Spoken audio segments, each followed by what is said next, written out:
So I want to talk today about the wisdom of uncertainty. Normally, we like to be certain. We like to know what to expect. Unless we're enjoying a piece of fiction, a drama, a play, a movie, a novel, then usually we like to suspend disbelief. My son can't help himself but, give little spoilers to his sister. A little niggling. Did you know that guy's going to die? So there's back of the seat slapping happens because of this. But, so normally we don't, we're reading fiction, we don't necessarily want to know what happens because it spoils it for us. But if it's our life, if we're involved, if it has something to do with me, we want to be prepared. We want to understand our environment. We want to comprehend our situation. This is natural, actually. And to do this, we're continuously curious about phenomena that are arising. So foremost, this urge to understand is biological. And if you want to use some terms from modern science, you could say it's regulated by the autonomic nervous system. And we now know, at least the modern presentation of this theory of the nervous system, is that it has three components. So if you did anatomy and physiology that hasn't taken into account the third component, go look it up. It's quite interesting. But they call it the triune, meaning the three-part nervous system. And there are the three aspects are the parasympathetic, the sympathetic, and the social.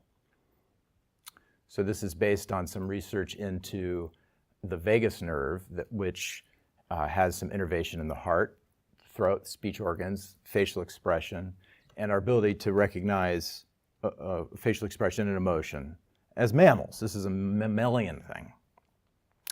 So the parasympathetic nervous system, which is the most primitive, is involved in resting and digesting, in the, getting the food and the energy going, peristalsis, sleep, these kinds of things. The sympathetic nervous system is our get up and go, like, okay, it's time to get up in the morning.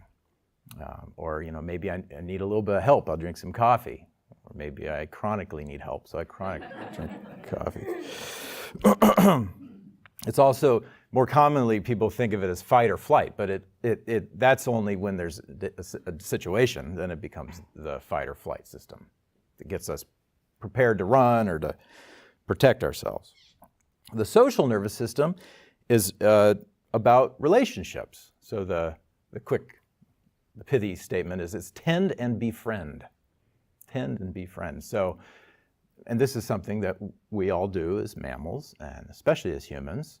We're always trying to figure out, is this person friendly or not friendly, And if we didn't have a lot of friendly when we were growing up, then we might have some trauma around that. And it's biological. It's hardwired. And so then we need to learn how to tend and befriend ourselves and find people that will help us with that.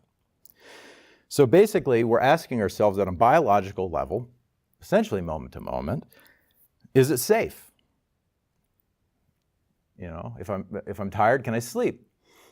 If there's something else going on, should I run away? Sometimes I run away, but it's internally I run away, right? I get out of the situation, but so if you can't physically run, sometimes then that's how certain kinds of traumas arise. Can I eat it? Will it eat me? This is PG-13. Can I shag it? Do they like me? This is social. Are they like me? And the one that I keep coming back to is, what is she feeling? Biological, okay? So that's our biological need to understand in a nutshell, right? We're hardwired for this. It's natural. But it's also the foundation of our discursive intellect. our thinking mind. What does it mean? From the very beginning, when we start conversing with people when we're little kids, we're trying to understand this. What do I call it? The naming of things, right? This is the standard when we do our Buddhist object impermanence discussions. We always use the gong because maybe it's the prettiest thing here. You could use the flower too. It's fake flower, actually. So what is it? Well, we call it a gong or a jin. So that's naming. How can I explain this? Also, having to do with space. Where should I go? How do I get there? You guys remember what it was like before GPS phones? You had to actually get the map out. It was more difficult. Now you just say, okay, Google, navigate me to whatever, and then I can listen to my music and I just follow directions. But it's still, how do I get there? It's a common question intellectually. We always are asking ourselves. So the reason for our curiosity, both biological and intellectual, is that, in reality, life is full of uncertainty. We like to be certain. We want to know what's going to happen. But why? Because it's full of uncertainty. And this is the first major point that I want to make. The only certain thing in life is uncertainty, actually. Right? You could say that birth and death and everything in between are in the hands of fate. Aren't they? So maybe death, taxes, and wars are certain, but when, how, and how much are not.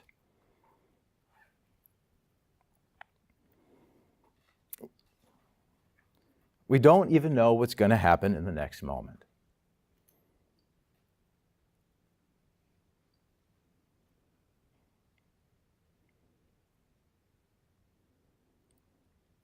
And we know this, at least intellectually.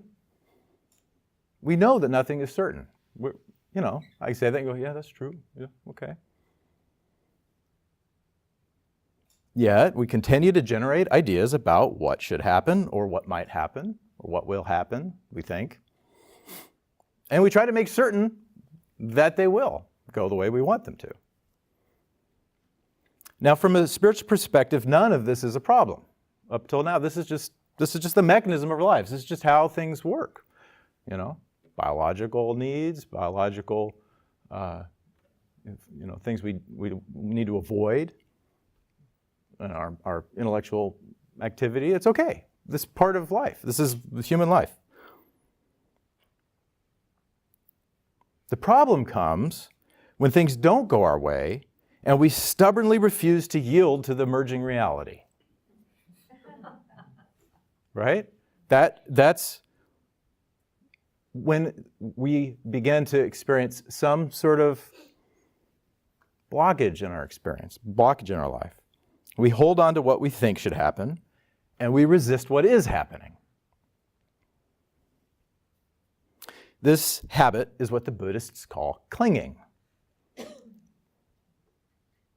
And it's the mechanism of delusion. It's the mechanism of our misapprehension of what real life is, what reality actually is. It's also prevalent, so you could say it's, in a sense, it's human nature, but it's the nature under what we call delusion or confusion. And it is how we have suffering. You could say it leads to suffering, but it is suffering. Clinging is suffering. Resisting what is happening, that's suffering. And so in the East, in Sanskrit, they call that samsara, living under that. That's the cycle of suffering, birth, death, rebirth, however you want to put it. That's what they mean by samsara. So the question we ask is, how do we extricate ourselves from this cycle? That's the most important question that you can ask. So if you're curious, take your curiosity, and we all are curious about our lives, take your curiosity to this point This is the direction you want that inquiry to go. And it leads me to my second major point. And this is because the first step we have to do is to notice this reality that the unknown is ever present. The unknown is what is certain, right? And so therefore, we can begin to recognize that all good comes from uncertainty and all evil comes from false certainty. All good comes from uncertainty and all evil comes from false certainty. And I'm using the word evil on purpose here because I think it's up. The reason I wrote this talk was because a lot more people are realizing, oh, I have no idea how to help. I don't know what's going on anymore. It's confusing. The political climate is what I'm referring to. So actually that's a good thing. From a spiritual teacher perspective, when people are going, what's going on? That's the beginning of actually looking into this truth. Okay, so let's take the bad news first and talk about evil, just briefly. I always like the bad news first. So, this is in general. I'm sure there are exceptions. But when a person does evil, no matter how heinous their crimes are, they're certain that they're right. They're certain this is the right thing to do. Yes, it's horrible, but it's the right thing to do. The classic example is the Nazi war crimes against the Jews and other minorities in Europe. Most of the people were certain that it was the right thing to do. At least it was the right thing for them to do. Otherwise, what would happen to them?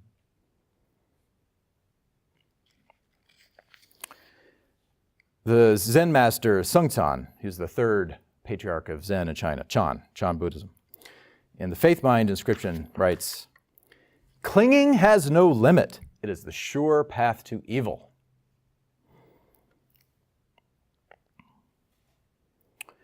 In a more general sense, that we maybe can identify with in our lives, inflexibility and the inability to change with circumstances make us rigid and blind to what is arising.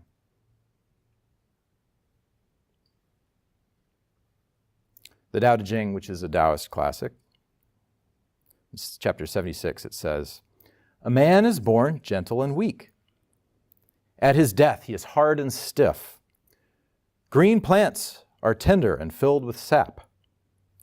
At their death, they are withered and dry. Therefore, the stiff and unbending is the disciple of death. The gentle and yielding is the disciple of life." So I don't want to dwell on this, but in my life, when I've failed to change with the times or recognize my own inflexibility, it has harmed me or those around me time and again, over and over again. This is how I cause harm.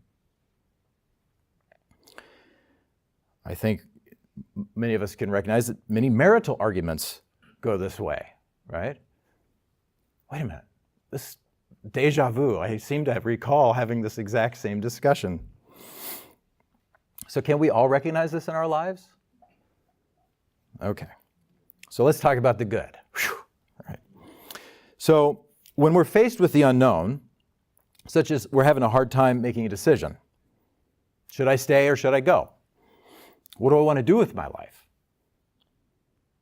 Or trying to come up with a creative project,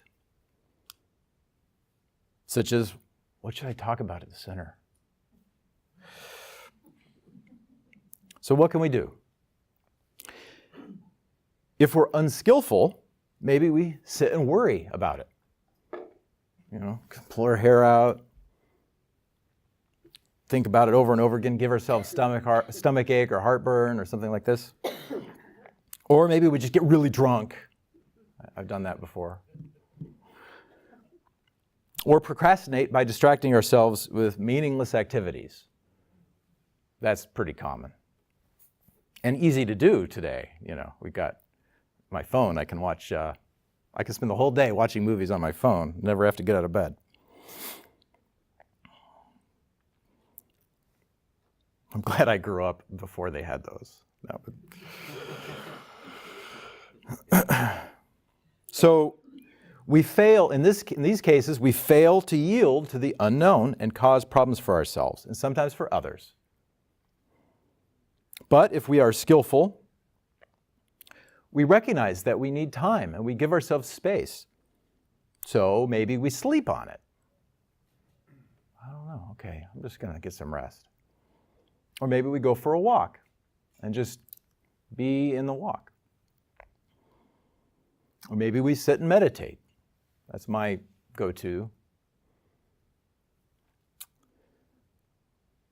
So we allow ourselves to be in the unknown for the new known to manifest. We allow ourselves the uncertainty.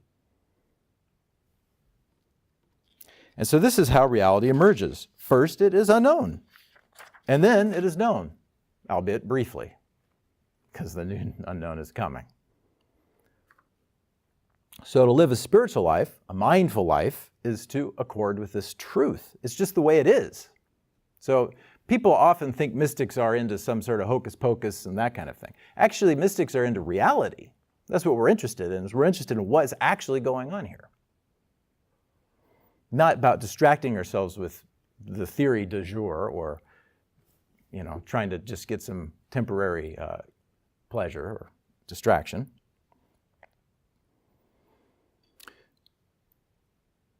So the most concise teaching I know about this as a spiritual practice is Bernie Glassman's 3 Tenets of a Zen Peacemaker. I learned about this teaching from my wife Hiromi during her study at Upaya Zen Institute under Roshi Joan Halifax, who's Bernie's Dharma heir. And I helped her with her paper, edit her papers, and so I read a lot about this. And the 3 tenets are, number 1, accept the unknown. Accept the unknown. Number 2, bear witness to suffering. Bear witness to suffering. And 3, act with spontaneous compassion. Act with spontaneous compassion. We've been talking about accepting the unknown. What happens when you try to accept the unknown as a practice? Not just when you're faced with the unknown, like you've got to come up with a creative project or there's a dilemma in your life, but just as a continuous practice. What would that be like? Well, the reality is you come face to face with suffering because, like we said, like I talked about, what you and others want is not what is. And you're allowing that into your awareness. And what you and others don't want, nevertheless, is happening. So we begin to become more naked to what's really going on here. And when we cling to these preferences, there is suffering. The third Zen patriarch again, Sangchan, in the first stanza of the Faith Mind inscription, he writes, "The great way is not difficult." Whew, good news. Just give up having preferences. Simply don't hate or cherish, and it's thoroughly bright and clear. Bright and clear. The great way.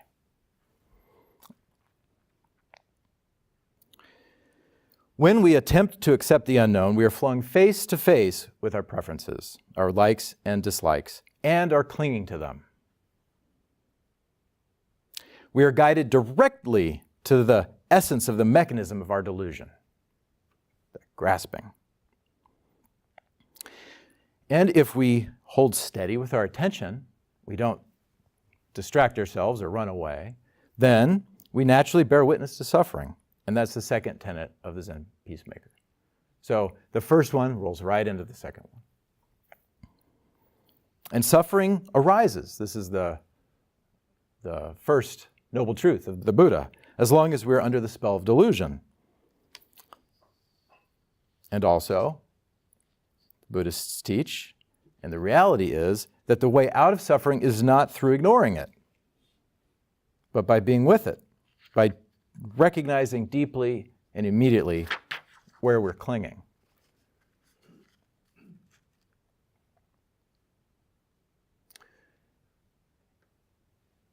And the experience is that if we do this, in the open, honest acceptance of what is happening, the natural responsiveness of compassion arises. And that's the third tenet. We don't have to generate compassion. Compassion is a natural response to suffering. It's inherent. So really, these three tenets just describe what happens when we're honest with ourselves about uncertainty and allow our experience of suffering to open us and lead us. And this is the basis of spiritual practice, of becoming real and transparent to ourselves.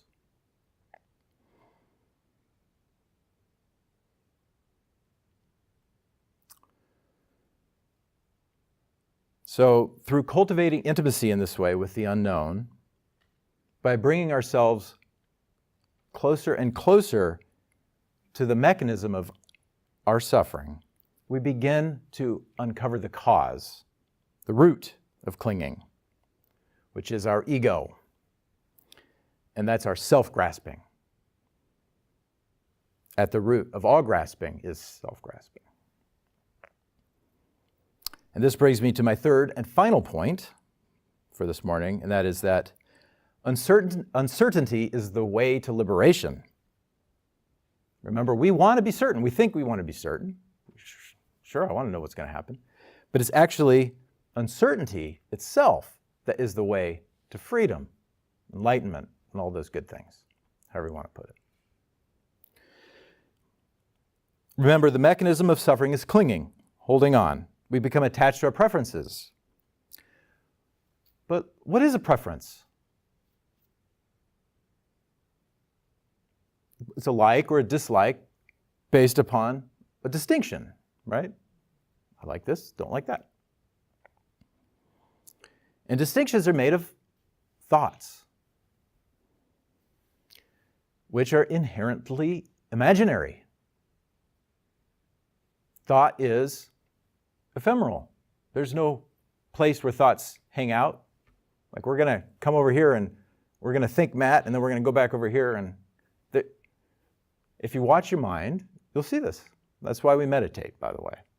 It isn't to enter into a state where there, everything is all happy and joyous and everything. Well, that might happen, but really the purpose of meditation is to see that thought is imaginary and to become convinced of this and to let go of its hold on us.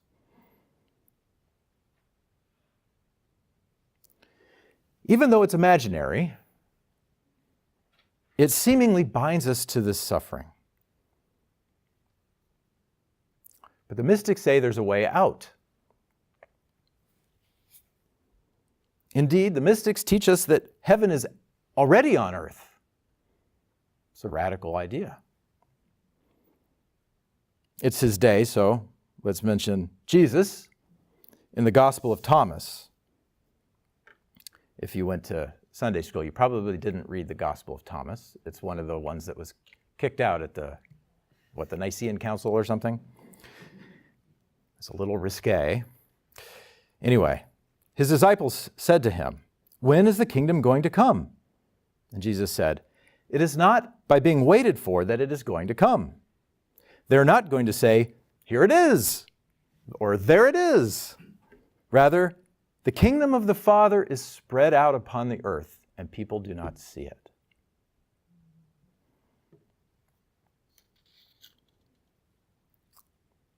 Similarly, the Hindu mystic Sri Anandamayama said, "This is bliss and nothing but bliss."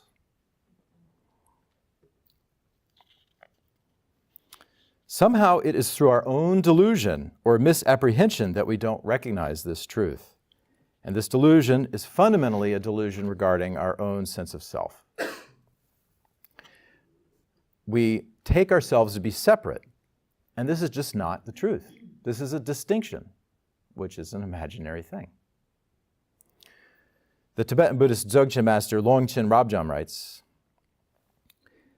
"The nature of all phenomena is emptiness and selflessness, but by not realizing it, because of apprehending I and my, beings are deluded in the dream-like samsara, and they're experiencing varieties of happiness and suffering. So one should realize the non-existent nature of phenomena." So it's not that phenomena are not arising. The non-existence he's speaking of is the non-separate existence. They have no separate existence apart from our perception of them. We are intimate with our world. But we take this separation, this distinction, to be a reality, when in truth it has none apart from our thoughts. Zen Master Seung San again, this is the second stanza of the Faith Mind inscription, writes, "1,000th of a millimeter distinction, and heaven and earth are set infinitely apart. If you want the way to appear before you, do not cling to following or resisting."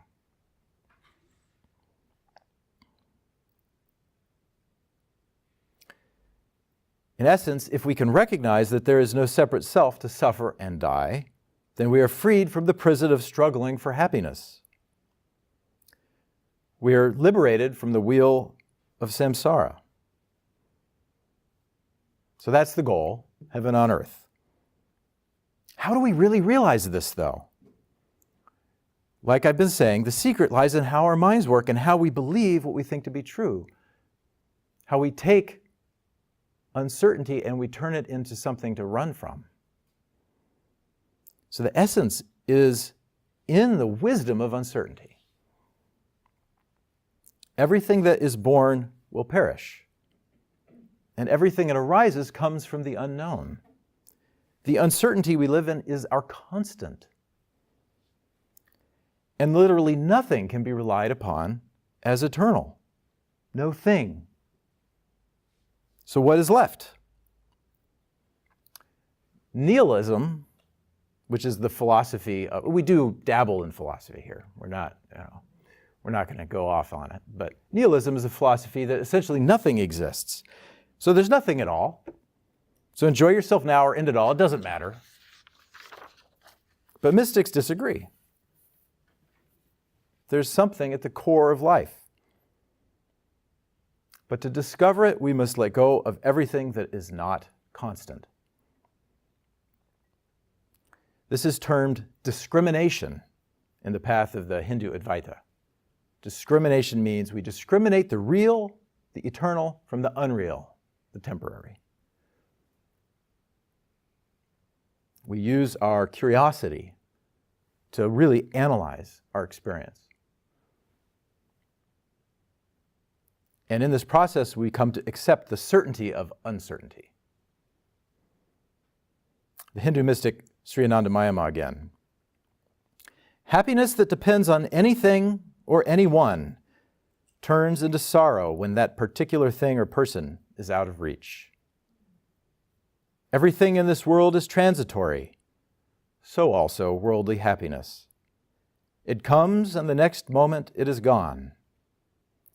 If permanent, abiding happiness is to be found, that which is eternal will have to be realized." And when we realize that which is eternal, we discover absolute certainty. For as Simone Weil, a Christian mystic, says, "In what concerns divine things, belief is not fitting. Only certainty will do. Anything less than certainty is unworthy of God." But this certainty is not built upon thoughts and beliefs. It comes from direct insight into the transcendental nature of your own consciousness, your own awareness.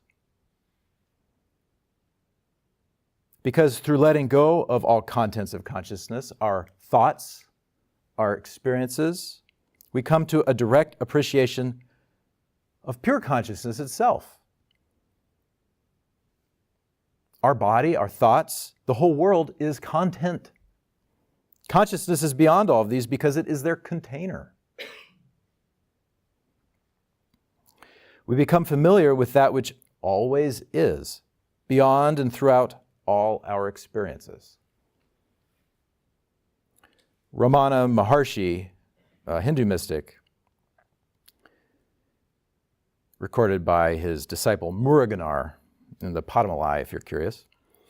If one were not the form of reality, the light of consciousness, the experience of knowing objects would not be possible.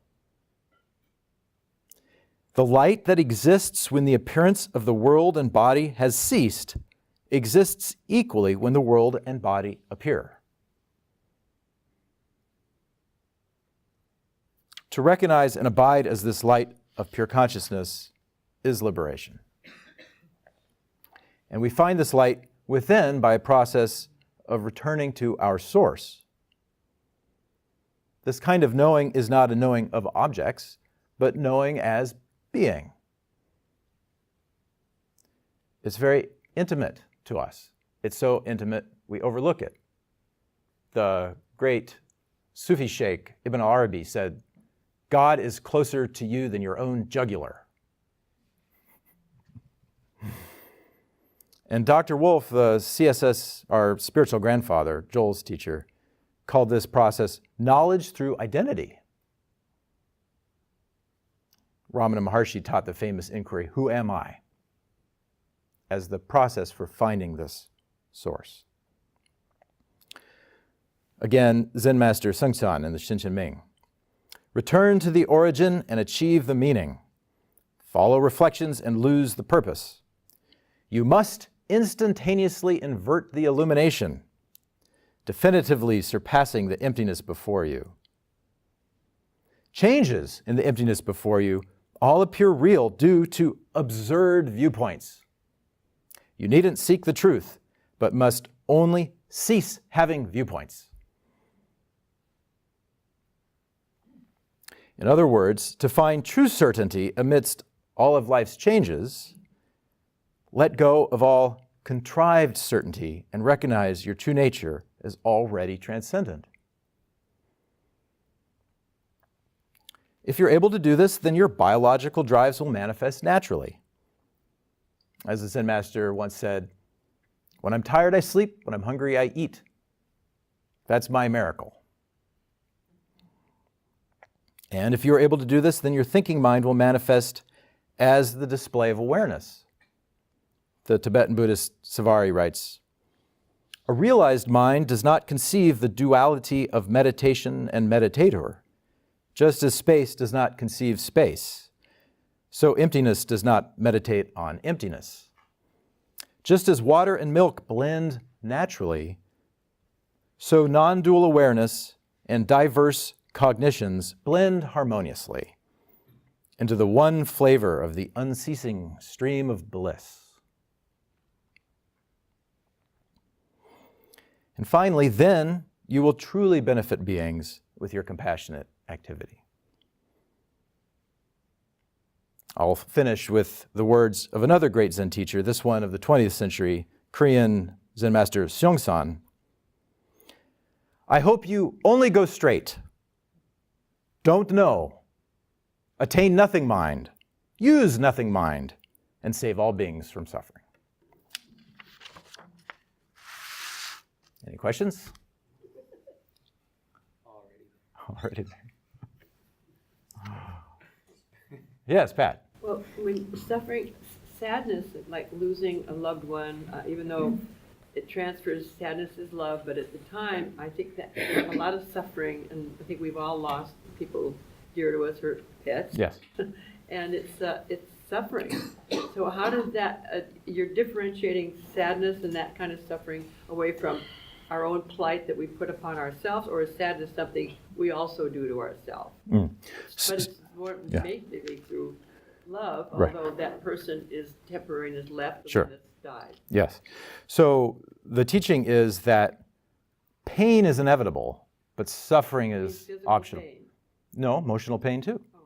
But it's how we experience the pain that makes it suffering. Isn't sadness suffering? Well, if you're not clinging to it, my experience of grieving is not suffering. when my friend Liz died a few years ago, I don't know if you remember, I might have mentioned that here. She was very close, best friend for 20 years. And I was at her deathbed, Hiromi and I, for 2 days, and she passed. And there were waves of grief. I mean, if it was Hiromi that died, it probably would have lasted a lot longer. But there were definitely waves of grief that overtook me, and I'd be crying and bawling my eyes out in the sauna. And I didn't experience it as suffering. I experienced it as a great love. Okay, well, that's lucky. Well, it's because if there's clinging, there's suffering. This is the essence of the teaching here.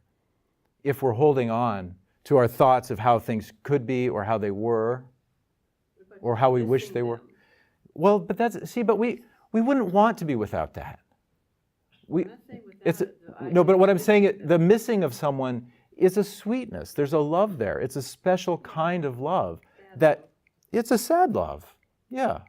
And maybe as time goes on, as we become more accepting of what has been, then even, without full enlightenment, we can appreciate that. I remember those days, or I'm not supposed to hit this thing.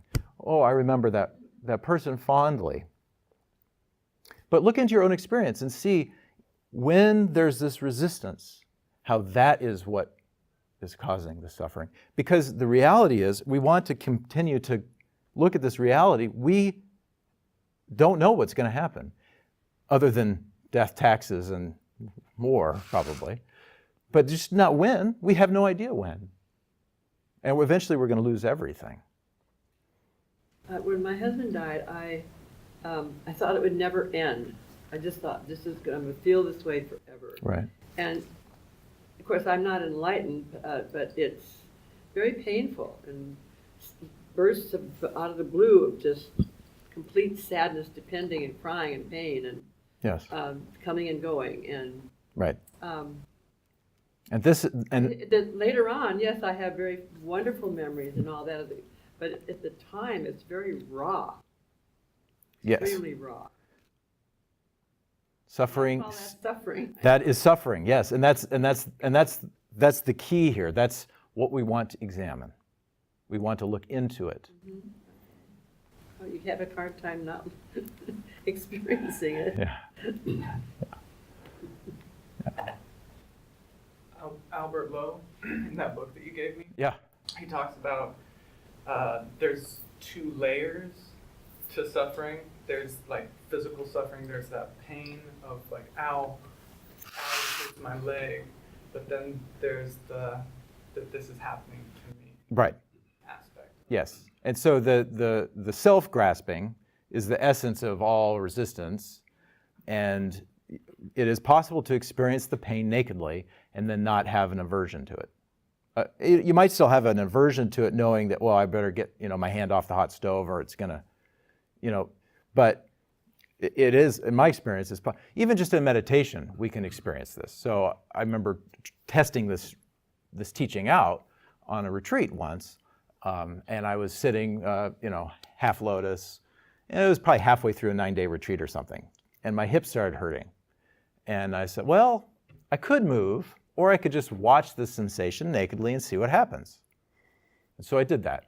And I just watched the sensation, and boy, my attention got really focused really fast, because it was really painful. But by not resisting it, by being able to just be with the raw, naked sensation and drop the story about it, I was able to actually experience the pain as this great physical bliss. It was amazing. I was like, oh wow, this is really great. And then the meditation ended, and I went to get up to go to the bathroom, and I couldn't walk because my hip was so jacked up, and then I had hip problems for a couple of years after that. So I don't necessarily recommend that method, but it's the principle of it, right? So it's the principle is, now there's some pain that you can't do anything about. I could have moved, so I should have. But there's a lot of pain that you just can't, like Hiromi broke her ankle. There's nothing she can do about that except maybe take it easy, But otherwise, this recovery process, it's a process of being with pain. And it's been very beneficial to her practice. So. Ken, I think you were I a have an minute. immediate experience of pain this morning. I got up and I was doing my ablutions in the bathroom, and I sat on a wasp. And I got zapped, and my immediate response went to self-flagellation. Oh, how come you didn't look, before you? And the second thought was, of all the places in the house that wasp could have been lit, and then I remembered what I've learned around here. The only way out is through, and I just sort of, it hurt like hell for about 5 minutes. I got in the shower, got involved with washing myself, and it dissipated, but I had to go through it, and it's a very small example of that, but I would have had a different response if I hadn't been coming around here. The image will stick with us all. The other side of that is last week, last week, the same wasp was on the toilet seat, and I saw it, and he or she didn't get out of the house, and I knew it was around somewhere, but I kind of forgot about it. So you had a warning, Yeah, so I, little premonition. Ellie? Is it possible to have the aversion without knowing the source of it? I mean, like, you're suffering because you're aversive to something that you're not aware of what it is. Oh, I think that's quite common. Yeah. And that's exactly the point of practice, which is to become more and more curious about not how do I get out of this experience, but what is it? Like I said, by going into the experience of suffering and trying to notice where we're clinging. And so that's what the practice, the 3 tenets of the Zen Peacemaker are all about, is becoming more and more familiar with accepting that I don't really know, and there is suffering. And through that, we can respond, hopefully compassionately, and gradually become more and more aware of what we're doing, where we're clinging. Does that make sense? Yeah. Milos? Whenever you talk about where we're clinging, what does that mean? Like, is that a thought? Do we discover a belief system? Do we discover some kind of like energy move through us?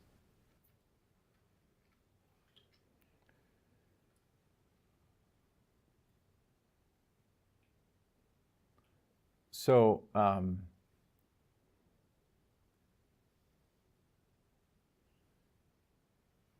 want to use martial arts metaphors.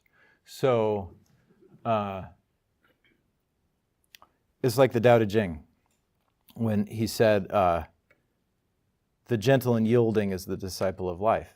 So are we being gentle and yielding? Where are we not being gentle and yielding? What feels not gentle and yielding? That's a good question. Yeah. Pip? Some years ago, I made a discovery of a practice that I've been using ever since, thanks to what I picked up here at the center. And it has to do with dentistry.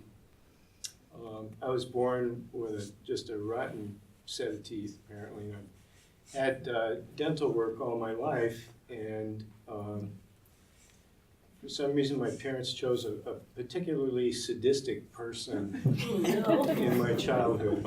So I got programmed, to really be averse to this experience. The dread would be, when I knew I was going to have to go, the dread would come up. And since attending the center, I started developing this curiosity, because I realized this is a form of unavoidable pain that I'm going to head into here once again. And I'm a big grown-up now. I'm making myself do this because I know it's a good thing. So I started doing a dental chair practice of simply experiencing the phenomena that would arise. And most dentists the way they practice is they're not going to tell you ahead of time what they're doing. You know, they'll grab from their instrument tray some evil-looking thing, and it's heading towards your mouth. And so you don't even know ahead of time. There's that uncertainty piece. And it's either going to hurt or it's not. You find that out in the process. And you find out how intense it is or not. And all this stuff. But it turns out to be very much like the grief you're talking about with Liz.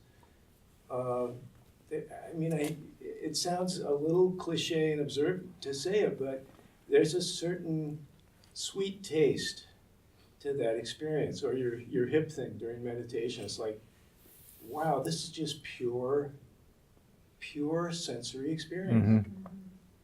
And so I recommend that. Anybody who ever has to sit in the dental chair, it's the best opportunity to just, connect with your breath or whatever you need to do to just be there fully. Instead of, oh my God, what's that one now? What's he going to do next? You know, that'll come up too, but stay with it. It's a good one.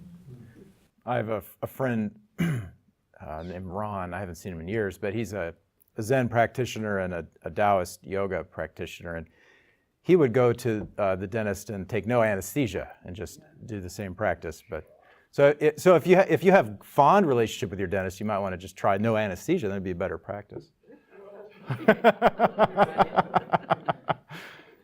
David, I think, was next.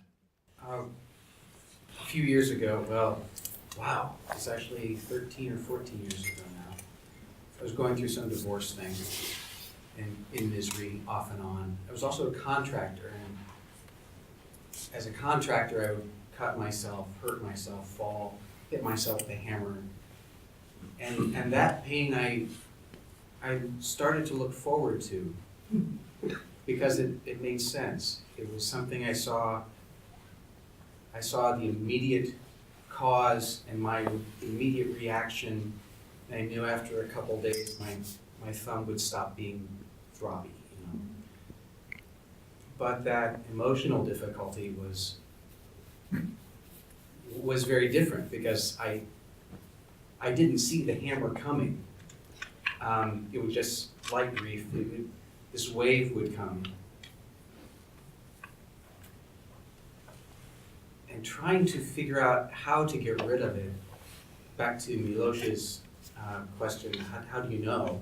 How do you sit with that? And there was, somebody gave me Pema Chodron's book, When Things Fall Apart.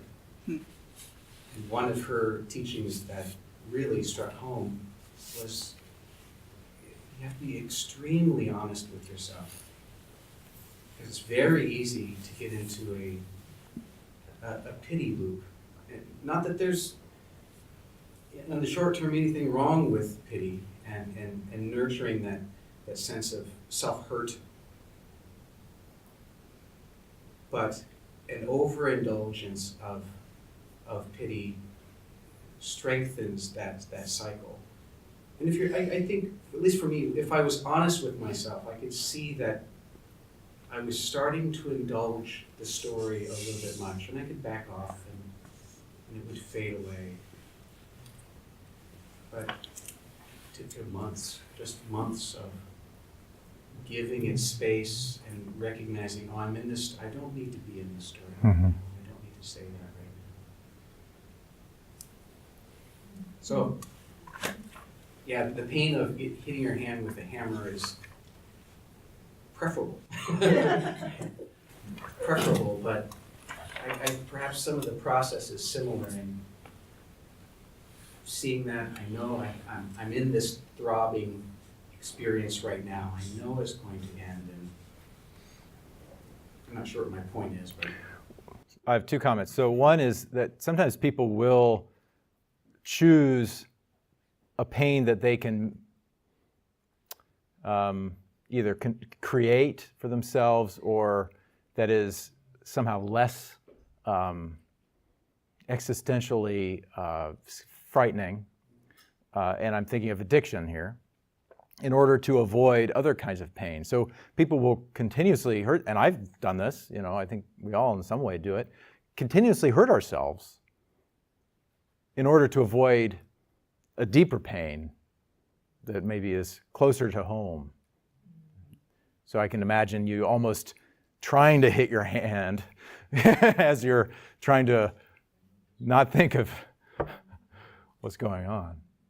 The other thing is, most of us on the path, it's a process. It's not just a, everything drops away suddenly. There's a enlightenment experience that can be like that, that's sudden, that you recognize there is no self. But if you read the stories, most of us go through a process of you keep getting burnt. You keep putting your hand on the stove. And why is because we're so convinced that this is how things are. It's an illusion. It's a very convincing illusion that we're separate. So the one metaphor I wanted to use was that they use in India. It's like if there's a man having a nightmare that he's being chased by a tiger, and you're watching him thrash around in his sleep, the most compassionate thing is not to give him a spear in his dream, but to try to wake him up.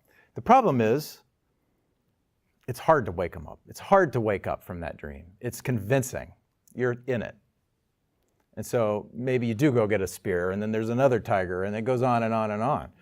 But eventually, recognizing that dream it's just made of thoughts, just like all dreams. Thoughts and images. Somebody over here, I thought, earlier. Arinabeth. I just really appreciate this talk. And I just feel like it's really a process. Because I was thinking of the grief that I went through when I first had breast cancer in my 30s. And how when I took the time to go inside and be with whatever was and do the inquiry, and it ended up being all about love. But then, it's not like I was enlightened or anything. It's like then I had to do so many more years of suffering and the clinging to and it's still, it's still there. I just see it sooner. But just the clinging to a certain reality that I am only okay if. And so there's a fear. It's like so many thoughts and feelings and sort of an angst and, I guess an unworthiness or something that's underneath it that I have to protect, from feeling. So I was just thinking in the last time when I actually had to use my breath, I was thinking about, how one goes through the process of making peace with something that feels like, how can this happen? And going through all the layers, and I was thinking, wouldn't it be nice if there was, and I know there's support, but if there was teaching and training for people, yes, suffering's going to happen, and this is how we can support it. This is what compassion is for, and this is how, and I know that people do this, and there's people that help people die and even but it seems like in our culture, unless we find it on our own, it's not readily available to do that kind of inquiry. Right. And so I guess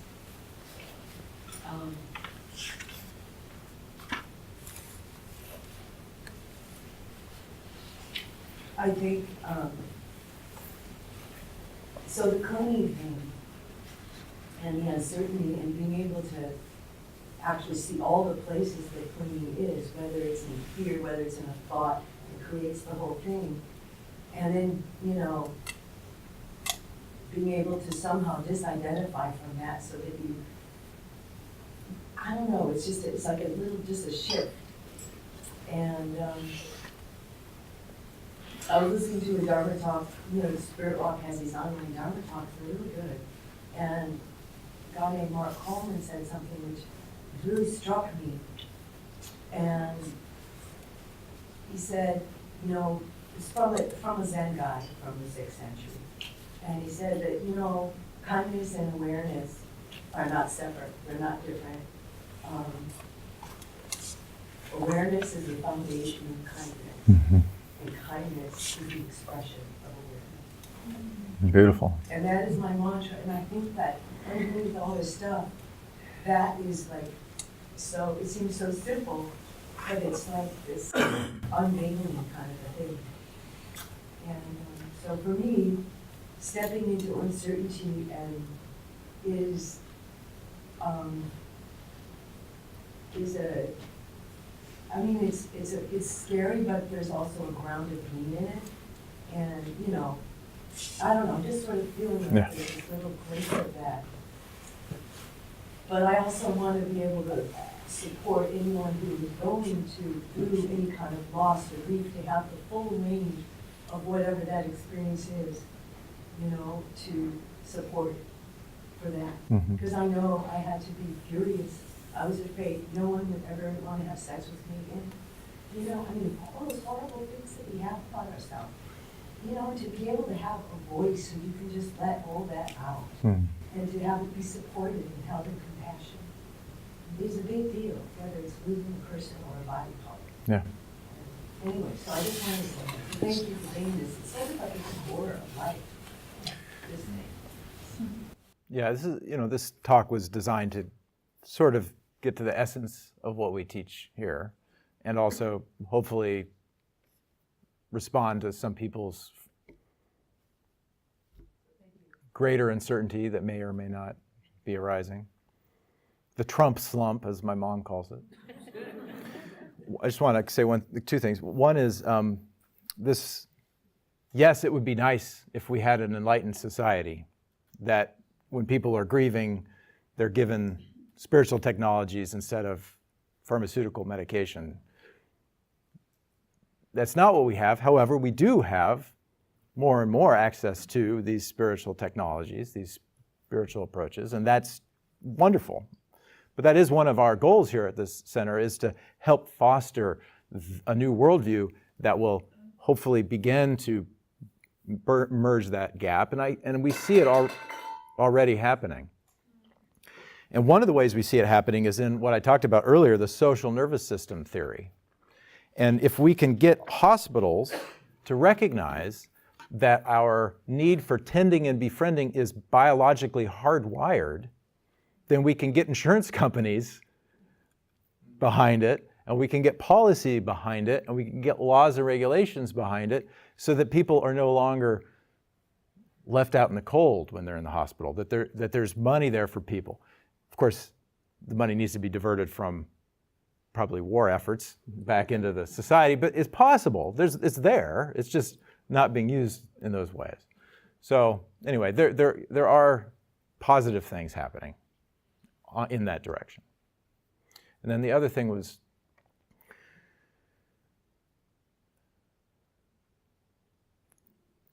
the journey, you know, that seems so long, that seems so fraught with suffering, that spiral path back to our center.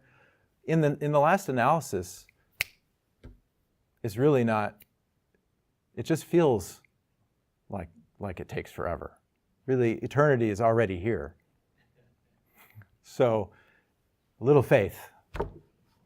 Somebody over here. Yeah.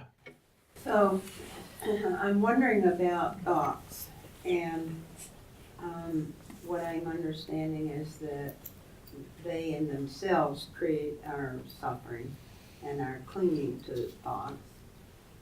And my question has to do, so then how do we deal with thoughts? There they are. Excellent question. Excellent question. So the little distinction I want to make is that it's not our clinging, it's not our thoughts themselves that are causing the suffering, but it's our clinging, like you said.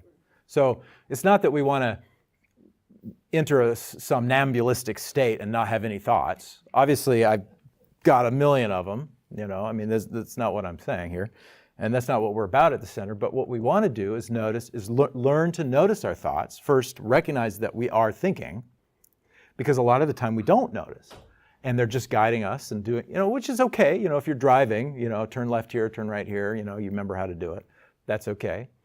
But when they cause us suffering and we're not noticing it, that's a problem. So that's the function of meditation.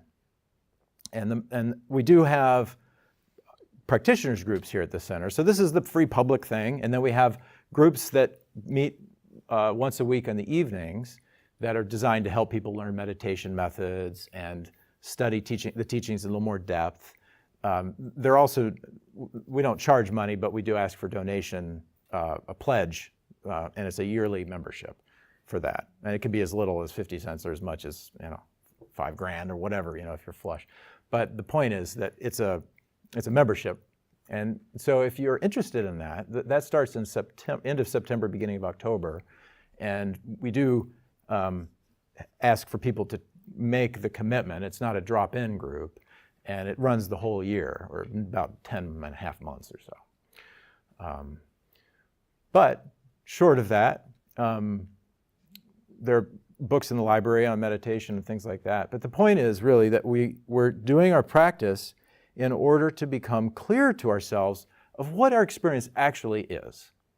We're not trying to, it's not a self-improvement project. We're not trying to create a better, stronger, faster, meaner, better looking self. We're trying to recognize that that self inherently is imaginary. The true self is already perfect, already pretty mean looking, So how do we get out of our own way? How do we get out of our own way? That's really, really what it's about. Kathleen. I was just going to share a little experience that happened to me last year that helped me realize how unconscious I was moving about my life. I was doing about 3 or 4 things at once, which was pretty common for me, and I fell in the hallway at my house and broke my arm. I never broke a bone before. I had no idea. And it actually was my shoulder, and the bone broke in two. I didn't know how seriously I was hurt. And I was on the floor, and I was thinking, oh, no problem, I'll be all right. And I had some things in my hand, and anyway, I couldn't move my arm. And I'm laughing now. But I was kind of laughing even at the time, because I was like, you're in a difficult place here. You can't move your arm. No. And the pain started. And it was acute, and I was doing all this stuff. Oh, it'll go away. It's not that bad. I'll be all right. Well, literally, I was fortunately able to crawl to something that I could help get myself up and get myself to a phone and call and have someone come to my house. I went to urgent care. My son took me to urgent care, and on the way there, the pain, of course, was increasing, and definitely a 10 or higher. And I said to myself, my thought was, here's an opportunity for me to use all the things that I've been practicing prior to coming to Center, but more intensely since I've been a part of this community. And I was able to be calm. What I did was I wanted to eliminate the thoughts about what was happening to me, because I knew as long as I thought about it, it wasn't going to be a very good experience in any case. But I was able to be calm and just go through the whole experience in a different way than I'd ever experienced acute pain before. I've always had lots of subtle pain, emotional and physical, and I have a pretty high tolerance.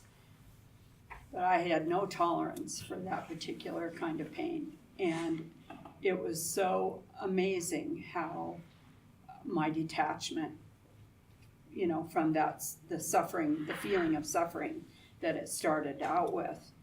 And I didn't even know how I was into that place until the person that was working with me said, "Are you okay?" And I said, "I am okay." And it was like, "But you're so calm." And I'm like, "Yes, And so I had just a moment, a glimpse of what I feel like you're talking about today, that it can happen. Yeah. I don't think I've been there since then. But anyway, it was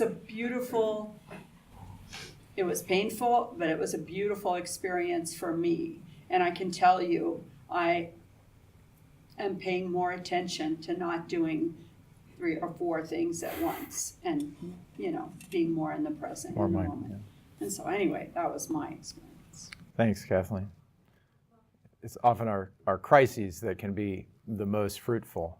So we've got time for 1 or 2 more. Yes? Yes, okay. It's just kind of like some reflection on clinging. I think when the questions it was originally asked, I think the desire was to look at clinging from a much more definitive positions. What is clinging? Seriously. So when I thought about it, clinging can be actually very multi-dimensional. Yes. When the first question was originally asked, clinging can be defined in what we might call behavioral terms. What is clinging? Am I clinging to cigarette? Am I clinging to certain behavior? Alcohol, sex, whatever it is, right? That would be clinging. When Pat was asking the questions, she was talking about clinging in the emotional dimension. I'm clinging to an emotions. Okay? I mean, it has nothing to do with anything that's behavioral, it has to do with emotional. And the questions came in from here and from there. Clinging was kind of basically mental, cognitive. Okay, nobody wants to have me again. Nobody wants to be with me again because I've lost some part of my body that can be treasurable to somebody. Okay, is everybody looking for just that one thing, really? I mean, it's what's in our minds, right? So that's cognitive in nature. Okay, less but not all, it's physical. Okay, but my pain, okay, this is my pain. I can feel that particular pain. I'm clinging on my pain. Not until you can see pain from different dimensions. Okay, pain, as you said, okay, right? Pain is inevitable, cannot be prevented. Suffering is optional. Okay? So if you look at it from different dimensions, okay, not until we call it by what its name is, then we can actually do something about it. Something to think about. Yeah. Thank you. Yes, sir. Well, I was thinking about that too, and going through suffering. As I've gotten older, I've learned to embrace those moments when I'm suffering or I see suffering, because one positive that comes out of it is that it allows me to have more compassion on other people when I see them suffering, and have more compassion in my life. And having more compassion has a lot of benefits. It brings more joy into your life, because I think one of the things, if you have compassion, is you don't judge other people as much, and that gives you more open heart, and you can love people more, and you can receive more love. So it enriches your life. And so I think suffering can bring on a lot of different positive, even though in the moment it's not enjoyable maybe, but you can look at it and say, well, there's an opportunity to grow spiritually. And one thing would be, if you have pain and you see someone else in pain, you can understand maybe more what they're going through, and it kind of opens you up to the universe. It opens you up to other people, and I think it makes your life more rich. Yeah, absolutely. Yeah, I completely agree. And it's only through our own suffering that we do learn compassion. If we don't have suffering, compassion is the natural response to it. And I think that there's a key point on the path that we all have to arrive at, where, just like you said, when suffering happens, we instead of going, oh no, we go, oh goody, where am I clinging here? Because we start to see this mechanism at work, and now we're curious, how is it working now? And that's a big shift in our practice when we can do that, because then everything becomes practice. It's no longer when I'm practicing and I'm having a good meditation and things are going well, that's practice. And when I'm suffering and, acting out my addictions or whatever, that's non-practice. Once we recognize that all of our suffering is grist for our mill, everything becomes spiritual practice. So the whole world becomes our Dharma center, our meditation. So thank you for bringing that up. I think that's very important. Okay, There's a bunch of hands. Are you guys okay for a couple more? We're getting close to the end here. Okay, one or two more. Yes, The Dagmar. question I had was, so, I mean, I seem to be able to catch my thoughts and my beginning suffering moments really fast. I mean, I see when I'm going off, I can follow my thoughts, I realize that's a thought. I'm just much, much less in my story than I ever was. And I recognize it in other people too. I can, people I work with, this is what they're stuck on, this is the cause of their suffering, I can see. But what kind of worries me in a way is I do it with this semi-clinical detachment. I just observe it. Mm-hmm. There is not that feeling of love or compassion. It's just more like a very cerebral, this is what's happening, this is what's going on. But that compassionate part is just, it's not there. Mm-hmm. And I kind of beat myself up over it's like, I should feel love for that person, but I don't. Mm-hmm. So there's still a lot of judgment going on, I guess. I mean, I guess I have enlarged I see more what's going on. Sure. But like I said, it's more like with a detachment. Right.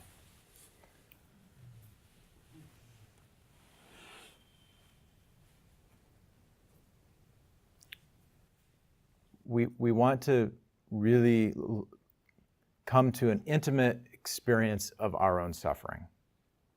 That's the essence. That's how you'll come to find that compassion.